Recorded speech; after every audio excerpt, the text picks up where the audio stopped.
नमस्कार दोस्तों, स्वागत है आप सभी का सौरभ स्टडी पॉइंट में। आज हम भारतीय राष्ट्रीय आंदोलन का जो पार्ट 3 है वो लेकर के आ चुके हैं। तो दोस्तों, हमने पार्ट 1 और पार्ट 2 करा दिया है। आज जो लेकर के आए हैं वो पार्ट 3 है, भारतीय राष्ट्रीय आंदोलन। दोस्तों, इसमें जितने भी महत्वपूर्ण प्रश्न हैं वो सभी प्रश्न हम आप लोगों को इस वीडियो में कवर कर देंगे दोस्तों। तो उम्मीद करते हैं कि आप लोग इस वीडियो पे अंत तक बने रहें, क्योंकि जितने भी महत्वपूर्ण प्रश्न हैं वो सभी प्रश्न हम आप लोगों को कराएंगे। और ये पीईटी के लिए रामबाण क्लास रहने वाली है। तो अगर आपने पार्ट 1 पार्ट 2 नहीं देखा है तो हम आपको डिस्क्रिप्शन में इसकी लिंक दे देंगे, जिसमें जा कर के आप इसको देख सकते हैं। तो आइए शुरू करते हैं। इसी के साथ में हमारा पहला प्रश्न क्या दिया गया है। तो पहले प्रश्न के बारे में अगर हम बात करते हैं तो पहला प्रश्न हमारा दिया गया है कि गांधी जी के विदेशी वस्तुओं के बहिष्कार के आंदोलन का लक्ष्य था। तो हमको बताना है कि चारों ऑप्शन में से क्या लक्ष्य था जो महात्मा गांधी जी ने विदेशी वस्तुओं का बहिष्कार किया था, कि आंदोलन का लक्ष्य क्या था। तो इसका सही जवाब क्या रहने वाला है, तो आइए जानते हैं। तो इसका सही जवाब हमारा क्या हो जाएगा, पूर्ण स्वतंत्रता। जो जवाब होगा हमारा एकदम राइट हो जाएगा। तो पूर्ण स्वतंत्रता दोस्तों क्या हो जाएगा, हमारा राइट हो जाएगा। तो दोस्तों, यहाँ पे स्वदेशी उद्योग को प्रोत्साहन देने के लिए, स्वदेशी का मतलब दोस्तों जो अपने देश में बने, कहाँ बने, अपने देश में, मतलब इंडिया के बारे में दोस्तों बात हो रही है। यहाँ पे है कि इंडिया के बारे में दोस्तों बात हो रही है कि जो अपने देश में स्वदेशी उद्योगों को प्रोत्साहन देने के लिए उद्देश्य से विदेशी वस्तुओं को बहिष्कार का आंदोलन चलाया गया था दोस्तों। तो इसका लक्ष्य क्या था दोस्तों, ताकि पूर्ण स्वतंत्रता मिल जाए। आइए देखते हैं इसी के साथ में अगला प्रश्न हमारा क्या दिया गया है। अगले प्रश्न के बारे में अगर हम बात करते हैं दोस्तों, अगला प्रश्न दिया गया है कि भारत को अधिकार क्षेत्र का दर्जा किस तारीख को मिला था। कि भारत को अधिकार क्षेत्र का दर्जा किस तारीख को मिला था। तो इसके पहले हम थोड़ी सी जानकारी ले लेते हैं कि दोस्तों अगर बात करें कि 4 जुलाई 1947, 4 जुलाई 1947 को अगर बात करें तो ब्रिटिश संसद में भारतीय स्वतंत्रता विधेयक पेश किया गया था। जो भारतीय स्वतंत्रता के लिए ये विधेयक पेश किया गया था, कब पेश किया गया था, 4 जुलाई 1947 को। और अगर बात करें कि जुलाई 1947 में ही हमको क्या मिल गई थी दोस्तों, यहाँ से स्वीकृति मिल गई थी। क्या मिल गई थी, स्वीकृति मिल गई थी, स्वीकृति मिल गई थी। अगर बात करें कि 15 अगस्त 1947 की अगर बात करें तो दोस्तों भारत और पाकिस्तान में बांट दिया गया था। जो 15 अगस्त 1947 को भारत और पाकिस्तान में बांट दिया गया था। तो जो डोमिनियन स्टेट्स, इसको हम क्या बोल सकते हैं, डोमिनियन स्टेट्स भी बोल सकते हैं दोस्तों। तो 15 अगस्त 1947 को उसको 2 भागों में बांट दिया गया था, भारत और पाकिस्तान में बांट दिया गया था। तो कब बांट दिया गया था, दर्जा कब मिला था, 15 अगस्त 1947 को मिला था। तो दोस्तों उम्मीद करते हैं आप लोगों को ये प्रश्न बहुत अच्छे से समझ में आ रहे होंगे।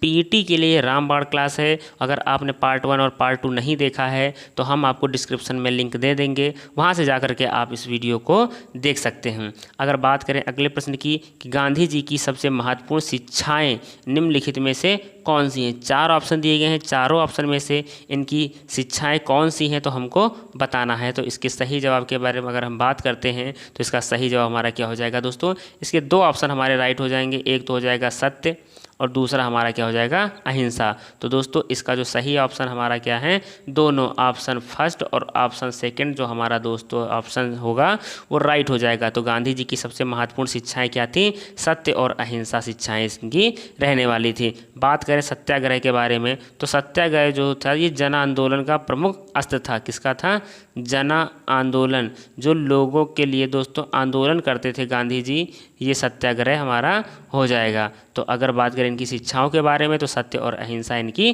शिक्षा थी। आइए देखते हैं इसी क्रम में अगला प्रश्न हमारा क्या दिया गया है। अगले प्रश्न के बारे में अगर हम बात करते हैं कि निम्नलिखित में से किसने आज़ाद हिंद फौज की स्थापना की। आज़ाद हिंद फौज की स्थापना किसने की। तो इनके अगर ऑप्शन के बारे में बात करें कि कौन सा राइट हो जाएगा जवाब हमारा, तो इसका सही जवाब हमारा हो जाएगा सुभाष चंद्र बोस। जो जवाब होगा हमारा क्या हो जाएगा, राइट हो जाएगा। तो आज़ाद हिंद फौज की गठन किसने की थी, फौज की स्थापना किसने की थी, सुभाष चंद्र बोस ने इसकी स्थापना की थी। अगर बात करें कब की थी अगर बात करें तो इसकी डेट कब हो जाएगी दोस्तों, 4 जुलाई 1943 को, 4 जुलाई 1943 को इन्होंने आज़ाद हिंद फौज की गठन किया था। अगर बात करें इसकी फौज का जो गठन है वो सिंगापुर द्वीप पर किया गया था। कहाँ किया गया था? सिंगापुर द्वीप पर। सिंगापुर द्वीप पर जो है, सिंगापुर द्वीप पर किया गया था। गठन कहाँ किया गया था? सिंगापुर द्वीप पर गठन इसका किया गया था। तो एग्जाम से रिलेटेड जो भी महत्वपूर्ण प्रश्न बन रहे हैं वो सभी प्रश्न आप लोगों को करा रहे हैं। आइए देखते हैं इसी के साथ में अगला प्रश्न हमारा क्या दिया गया है। अगले प्रश्न के बारे में अगर हम बात कर लेते हैं कि 12 अप्रैल 1944 को सुभाष चंद्र बोस ने एक नगर में भारतीय राष्ट्रीय सेना का झंडा फहराया, इस समय किस राज्य केंद्र शासित प्रदेश में है? अगर इस क्वेश्चन को बहुत अच्छे से समझेंगे, क्योंकि कह रहा है कि 12 अप्रैल 1944 को जो सुभाष चंद्र बोस ने एक नगर में भारतीय राष्ट्रीय सेना का झंडा फहराया वो इस समय किस राज्य या किस केंद्र शासित प्रदेश में स्थित है? तो इसका सही जवाब हमारा क्या रहने वाला है? तो आइए इसके बारे में जानते हैं। तो इसका सही जवाब हमारा हो जाएगा मणिपुर। जो जवाब होगा वो हमारा एकदम राइट हो जाएगा। तो कौन सा वो स्टेट है जहाँ पे 12 अप्रैल 1944 को सुभाष चंद्र बोस ने एक नगर में भारतीय राष्ट्रीय सेना झंडा फहराया था? तो वो सही जवाब हो जाएगा हमारा मणिपुरी। जो हमारा राइट हो जाएगा जवाब क्या हो जाएगा? मणिपुरी जो हमारा जवाब होगा वो एकदम राइट हो जाएगा। आइए देखते हैं कि अगला प्रश्न हमारा क्या दिया गया है। अगले प्रश्न के बारे में अगर हम बात कर लेते हैं कि इंडियन नेशनल कांग्रेस का संस्थापक कौन था? इंडियन नेशनल कांग्रेस का संस्थापक कौन था? तो इसका सही जवाब क्या रहने वाला है? तो आइए जानते हैं। तो इसका सही जवाब हो जाएगा A.O. ह्यूम। जो जवाब होगा वो हमारा एकदम राइट हो जाएगा। अगर बात करें कि इसकी स्थापना कब की गई थी, इसकी स्थापना जो है वो कब की गई थी दोस्तों? तो इसका सही जवाब हो जाएगा 1885 में की गई थी। किसके द्वारा की गई थी? तो A.O. ह्यूम के द्वारा की गई थी। तो हमारे ये दोनों ऑप्शन यहाँ पे सही हो जाएंगे। अगर एग्जाम में कब पूछता है तो 1885 जवाब हो जाएगा। किसने की? तो A.O. ह्यूम जो जवाब होगा हमारा एकदम राइट हो जाएगा। आइए बढ़ते हैं इसी के साथ में अगले प्रश्न की ओर। अगला प्रश्न हमारा दिया गया है कि 1916 में भारतीय राष्ट्रीय कांग्रेस और मुस्लिम लीग एक दूसरे के निकट आ गए थे। कहाँ निकट आ गए थे? किस जगह पर निकट आ गए थे? हमको बताना है कि जो 1916 में भारतीय राष्ट्रीय कांग्रेस और मुस्लिम लीग एक दूसरे के निकट आ गए थे। तो इसका सही जवाब क्या हो जाएगा? लखनऊ में। कहाँ निकट आ गए थे?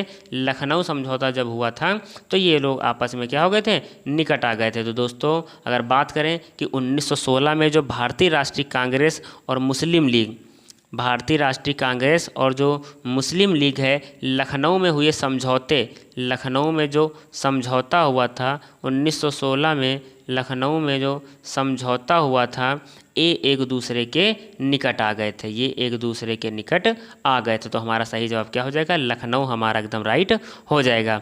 आइए देखते हैं कि अगला प्रश्न हमारा क्या दिया गया है। अगले प्रश्न के बारे में अगर हम बात कर लेते हैं कि नरम दल और गरम दल के बीच फूट कहाँ और किस वर्ष में पड़ी थी?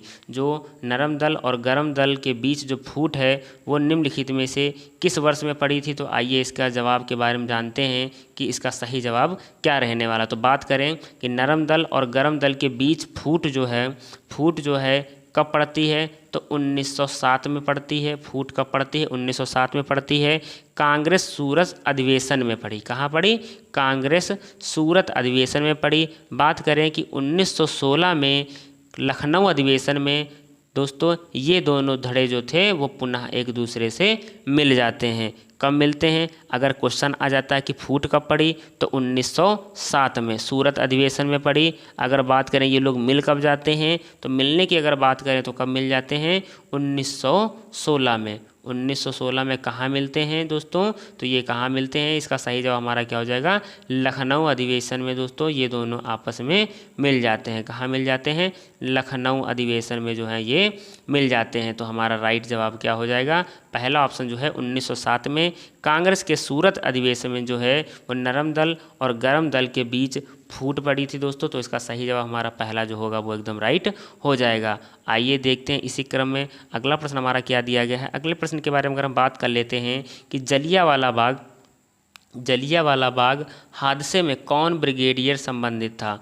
तो कौन ब्रिगेडियर संबंधित था? तो इसका सही जवाब हमारा क्या रहने वाला है? तो बात करें तो सही जवाब हमारा क्या हो जाएगा? जनरल डायर जो जवाब होगा हमारा क्या हो जाएगा, राइट हो जाएगा। तो किस ब्रिगेडियर से संबंधित था, जनरल डायर से संबंधित था। बात करें कब ये घटना हुई थी, ये घटना कब हुई थी, तो 13 अप्रैल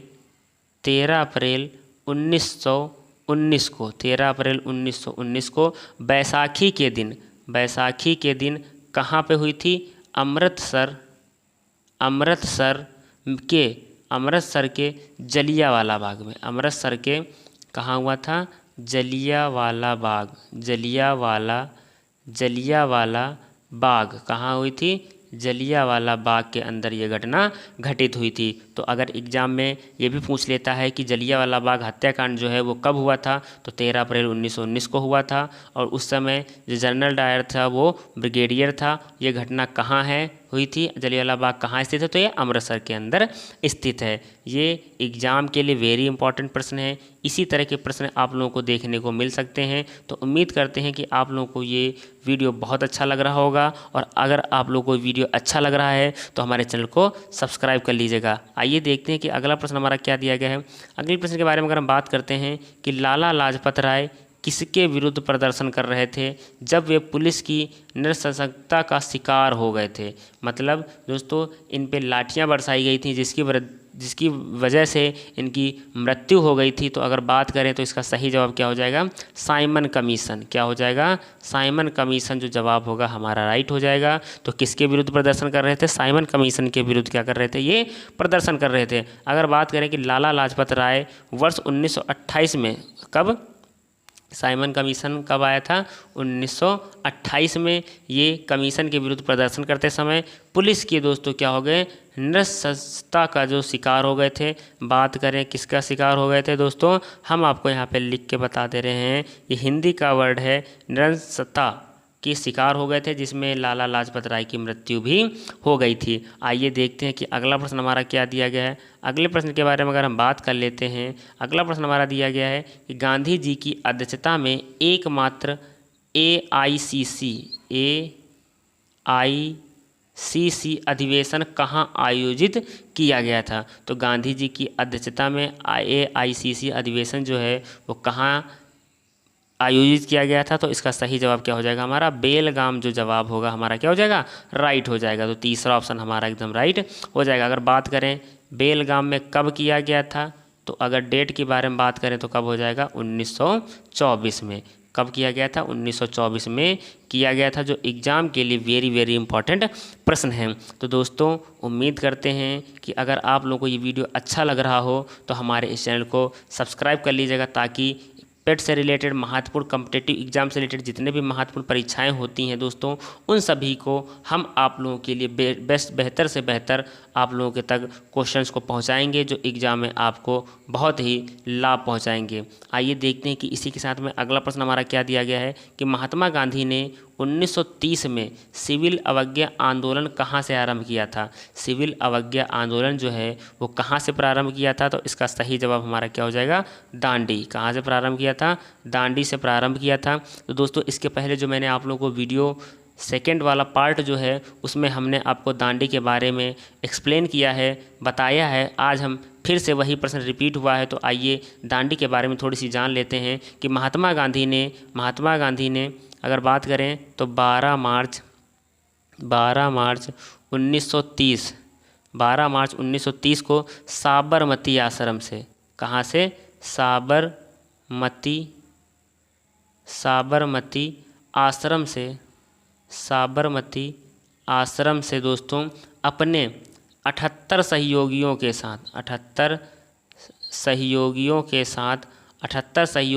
साथ यात्रा पैदल चलकर कितने 24 दिनों में, 78 सहयोगियों के साथ 24 दिनों में अगर बात करें 390 किलोमीटर की दूरी इन्होंने तय की थी, यात्रा की थी। पहुँचे जहाँ 6 अप्रैल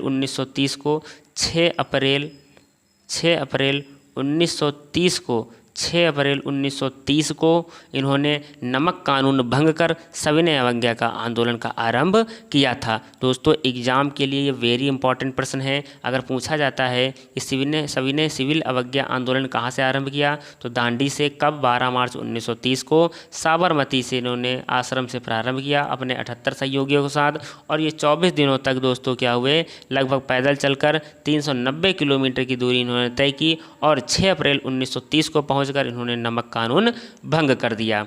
महात्मा गांधी जी ने तो जितने महत्वपूर्ण प्रश्न बने वो सभी प्रश्न हमने आप लोगों को करा दिया है। तो आइए देखते हैं इसी के साथ में अगला प्रश्न हमारा क्या है कि 1942 में भारत छोड़ो आंदोलन आरंभ करने के लिए कौन सा मुख्य कारण था। 1942 में जो भारत छोड़ो आंदोलन आरंभ करने के लिए जो मुख्य कारण था, निम्नलिखित में से क्या रहने वाला है। तो आइए इसके बारे में जानते हैं कि इसका सही जवाब क्या हो जाएगा। तो इसका सही जवाब जो होगा हमारा क्या हो जाएगा, क्रिप्स मिशन की विफलता। क्या हो जाएगा, क्रिप्स मिशन की जो विफलता होगी वो हमारा जवाब एकदम राइट हो जाएगा। अगर बात करें क्रिप्स मिशन के बारे में दोस्तों, तो 8 अगर बात करते हैं सविनय, यहाँ पर अगर बात कर लेते हैं थोड़ी सी 1942 अगर आ गया है दोस्तों, तो 1942 जो डेट है वो बहुत ही इंपॉर्टेंट डेट है, एग्जाम में आपको देखने को मिल सकती है। कि अगर बात करें भारत छोड़ो आंदोलन कब स्टार्ट हुआ, भारत छोड़ो आंदोलन के बारे में अगर हम बात करते हैं, यहाँ पे भारत छोड़ो आंदोलन के बारे में अगर बात करते हैं तो इसका सही जवाब हमारा क्या हो जाएगा, क्रिप्स मिशन हो जाएगा। सही जवाब क्या हो जाएगा, क्रिप्स मिशन हो जाएगा। अब अगर हम बात कर लेते हैं यहाँ पे भारत छोड़ो आंदोलन के बारे में, तो अगर बात करें कि 8 अगस्त 1942 को 8 अगस्त 1942 को दोस्तों क्या हुआ था, ये प्रस्ताव स्वीकार हुआ था, ये स्वीकार